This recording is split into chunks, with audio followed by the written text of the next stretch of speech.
এই বর্ষাকালের জন্য তোমাদের জন্য কিন্তু একটা সেরা রেসিপি নিয়ে এসেছি। আর তোমরা কি বলতে পারছো দেখে যে এটা কি রেসিপি হতে পারে? তো চলো আজকে এই রেসিপিটার ব্যাপারেই তোমাদেরকে বলা যাক। তো বন্ধুরা, welcome back to my channel Payel tasty travels. আর হ্যাঁ, যেই সেরা রেসিপিটার আমি বলছি কথা, এই রেসিপিটার নাম হচ্ছে ডিম খিচুড়ি। খালি যে রংটাই সুন্দর হয়েছে ওটা কিন্তু একদম না। সত্যি বলতে গেলে আজ অবধি আমি যত খিচুড়ির রেসিপি ট্রাই করে দেখেছি, আমার মার এই রেসিপিটা কিন্তু আমার সব থেকে প্রিয়। আর এটা কেন বলছি, কারণ যতটা সহজে এটা বানানো হয়, খেতে কিন্তু তার ডাবলের চেয়েও ডাবল ভালো। আর বলতেই পারো যে এক টাইপের খিচুড়ি না খেয়ে এবার এমনি টাইপের কিন্তু বাড়িতে তোমরা বানিয়েই ফেলো। তো দেখা যাক কিভাবে বানানো হয়। ফার্স্ট অফ অল কিন্তু আমরা আলুগুলোকে এমনভাবে কেটে নিয়েছি। তারপর একটা বাটি নিলাম, ওর মধ্যে আমরা জল নিয়ে নিলাম। তারপর কিন্তু এই আলু আর ডিমগুলো কিন্তু আমরা এর মধ্যে সিদ্ধ করতে দেবো।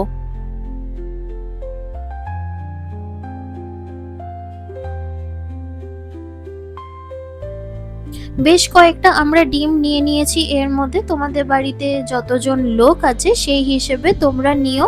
আমরা এখানে বেশ কয়েকটা ডিম নিয়ে নিয়েছি। তারপর যে আলুগুলোকে অমনিভাবে কাটা ছিল এর মধ্যে কিন্তু আমরা দিয়ে দিচ্ছি। তারপর একটুখানি আমরা এই জলের মধ্যে লবণ দিয়ে দিলাম, আর এটাকে কিন্তু আমরা সিদ্ধ করতে বসিয়ে দিয়েছি।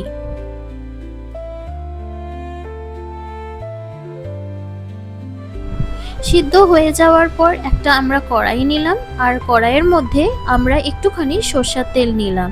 তারপর যে আলুগুলোকে আমরা সিদ্ধ করে রেখেছিলাম, এই আলুগুলো কিন্তু এর মধ্যে আমরা দিয়ে দিচ্ছি। তারপর এর মধ্যে একটুখানি আমরা হলুদ গুঁড়ো দেব, আর এটাকে কিন্তু আমরা ভেজে নেব। তারপর আলাদা একটা বাটির মধ্যে আমরা তুলে রাখবো। আর আমি তোমাদেরকে একটা কথা বলি, পারলে কিন্তু তোমরা এই ডিম আলুটাকে কিন্তু আগেই তোমরা সিদ্ধ করে রেখে দিও।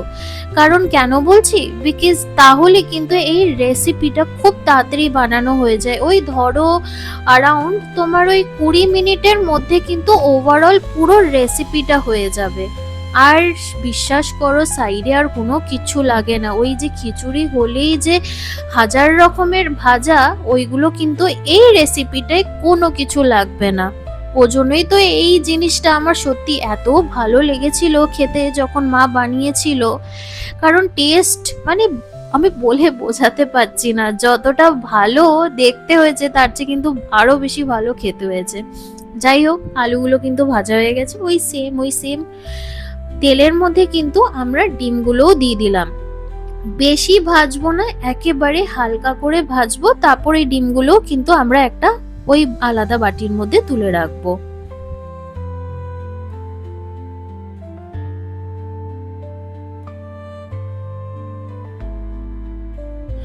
ডিমগুলো এক এক করে আমরা বাটিতে উঠিয়ে রাখলাম। ওই সেম তেলের মধ্যে আমরা দিয়ে দিলাম হচ্ছে তেজপাতা, একটুখানি আমরা জিরে দিয়ে দিলাম, আর শুকনো লঙ্কা এর মধ্যে দিয়ে দিচ্ছি। তারপর একটুখানি এটাকে আমরা নাড়িয়ে ছাড়িয়ে নিলাম। তারপর আগের থেকেই কিন্তু পেঁয়াজগুলোকে আমরা একেবারে চপ করে রেখে দিয়েছিলাম। তো এই পেঁয়াজগুলো কিন্তু এর মধ্যে আমরা দিয়ে দিচ্ছি। তারপর আবার একটুখানি আমরা এটাকে নাড়িয়ে ছাড়িয়ে নিচ্ছি। আর এমনি টাইপের দারুণ সিম্পল রেসিপি বা রেনি সিজন স্পেশাল রেসিপি বলো কি রেস্টুরেন্ট স্টাইলের রেসিপি, যেগুলো একেবারে জাস্ট 15 to 20 মিনিটসের মধ্যে হয়ে যায়, ওই সব রেসিপিগুলো পেতে হলে কিন্তু তোমাদেরকে এই চ্যানেলটা সাবস্ক্রাইব করে নিতে হবে। আর কিন্তু বেল আইকনটা প্রেস করে রাখতে হবে, তাহলেই কিন্তু এমন টাইপের দারুণ দারুণ রেসিপিগুলো তোমাদের নোটিফিকেশানে পৌঁছে যাবে।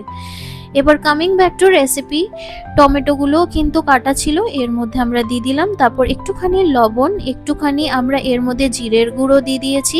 তারপর হলুদ গুঁড়ো এর মধ্যে দিয়ে দিলাম, আর একটুখানি আমরা এর মধ্যে লঙ্কার গুঁড়ো দিয়েছি, আর গরম মশলা এর মধ্যে দিয়ে দিয়েছি।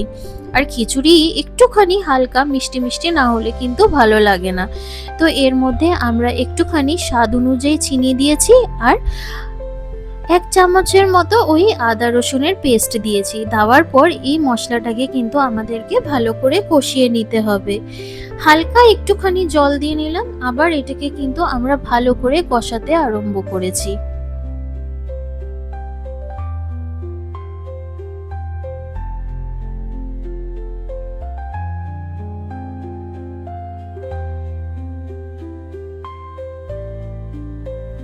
দেখতেই পাচ্ছ যে মশলাটা কিন্তু ভালোভাবে কষানো হয়ে গেছে। এবার কিন্তু যে ডিমগুলোকে আমরা ভেজে রেখেছিলাম, ডিমগুলোও কিন্তু এর মধ্যে দিয়ে দিলাম, আর আলুগুলো যে ভেজে রেখেছিলাম আলুগুলোও কিন্তু এর মধ্যে দিয়ে দিলাম। তারপর ব্যাস আর কি, আবার এটাকে ভালো করে মিক্স করে নিতে হবে। আর যখনই এটা তোমরা বাড়িতে ট্রাই করবে বানানোর, আমি বলবো একটুখানি বেশি করেই বানিয়ে রাখবে, কারণ অবভিয়াসলি খেতে তো খুবই ভালো হয়। তো লাঞ্চে খাওয়ার পর কিন্তু ইজিলি তোমাদের ডিনারেও কিন্তু এটা হয়ে যাবে। আর সব সময় তো আর মানে রান্না বান্না করতে ভালো লাগে না দুবেলা, তো মাঝে মাঝে যদি এই টাইপের রেসিপিগুলো করা হয় তাহলে কিন্তু দুবেলাই হয়ে যায়। আর হ্যাঁ, এইটার মধ্যে কিন্তু আমরা একটুখানি জল দিয়ে দিলাম, আবার এটাকে কিন্তু আমরা ভালো করে মিক্স করছি। কিছুক্ষণের জন্য ঢাকা দিয়ে রেখেছিলাম, আর ঢাকা খুলতেই দেখো এটা কিন্তু হয়েই গেছে প্রায়। এবার আমরা একটা বাটির মধ্যে নিয়ে নিলাম হচ্ছে সোনা মুগ ডাল, তারপর এর মধ্যে আমরা গোবিন্দভোগ চাল নিয়ে নিলাম। একটা জিনিস মনে রাখবে, তোমরা যদি 1 কাপ বা 1 বাটি গোবিন্দভোগ চাল নাও তাহলে কিন্তু 1 কাপ তোমাদের এই সোনা মুগ ডালও কিন্তু নিতে হবে, মানে একেবারে সেম কোয়ান্টিটি, ওই 1:1 ধরো। তারপর এটাকে কিন্তু আমাদেরকে ভালো করে ধুয়ে নিতে হবে, তারপর একটুখানি জল দিয়ে এটাকে কিন্তু আমরা সিদ্ধ করতে বসিয়ে দিয়েছি। ব্যাস কিছুক্ষণ পর দেখতেই পাচ্ছ যে এই চাল আর ডালটা ভালো করে সিদ্ধ হয়ে গেছে। এবার যে ডিমের কারির মতো যেটা বানিয়ে রেখেছিলাম এর মধ্যে কিন্তু আমরা দিয়ে দিচ্ছি।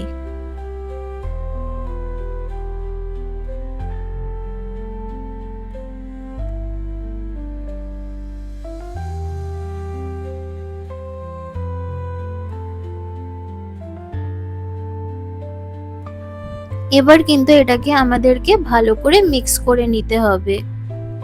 খুবই ইজি বানানো, খুবই ইজি, খুবই টেস্টি, মানে সিরিয়াসলি আমার খুবই প্রিয় রেসিপি।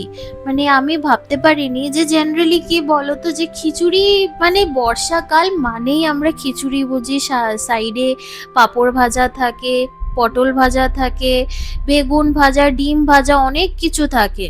বাট এইটা যখন মা বানালো আমি ভাবলাম যে খিচুড়ির পাশে আর কিছু নেই, বাট ট্রাস্ট মি কিচ্ছু লাগে না। মিক্সটা ভালো করে হয়ে গেছে। এবার কিছুক্ষণের জন্য আমরা ঢাকা দিয়ে রাখলাম, আর ঢাকা খুলতেই দেখো তো যে কি সুন্দর রংটা দেখাচ্ছে। আর শেষ ফিনিশিং এ আমরা কিন্তু 1 চামচ ঘি এর মধ্যে দিয়ে দেবো, ব্যাস আর কি লাগবে। হয়ে গেল আমাদের এই ডিম খিচুড়ি totally ready. So if you like this recipe then please do like and subscribe my channel and press the bell icon for more such amazing recipes. আরো দারুণ দারুণ কিন্তু তোমাদের জন্য রেসিপি আসতে চলেছে, যেটা খালি রেনি সিজন স্পেশালি না, রেস্টুরেন্ট স্টাইল স্পেশাল রেসিপিস আর ডেজার্ট রেসিপিসও আসতে চলেছে। আর হ্যাঁ, আরও কিন্তু সুন্দর সুন্দর নতুন নতুন ক্যাফের আপডেটসও কিন্তু তোমাদের জন্য আনছি। So stay tuned everyone and thank you for watching this video. বাড়িতে এটা চটপট তোমরা বানিও এন্ড আমাদেরকে কমেন্ট সেকশনে জানিও যে তোমাদের এই রেসিপিটা কেমন লাগলো। So by everyone, have a good day and let me know how did you like it.